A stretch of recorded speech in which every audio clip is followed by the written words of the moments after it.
If you want to start using the paid plan of Framer, you should click on the link in the description and use the promo code PARTNER25 for yearly to get 25% off and 3 months for free.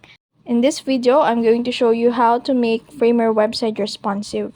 So, to make this responsive, you can apply your website responsiveness settings to its code. On the left side under the Layers section, you'll notice a file labeled desktop. This represents the size of my website.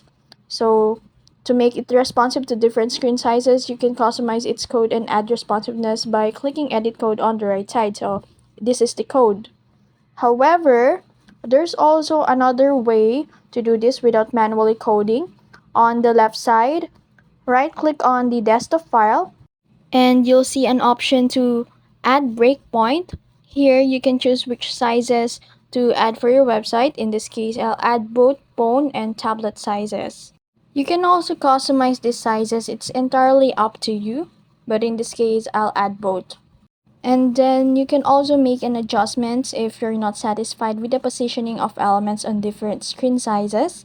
And then once you're satisfied, click the icon next to the desktop name. As you can see, the position of my elements changes depending on the size I select. And that's it. That's how you make Framer website responsive. I hope it helps. If you found this video helpful, don't forget to like, share, and subscribe to the YouTube channel.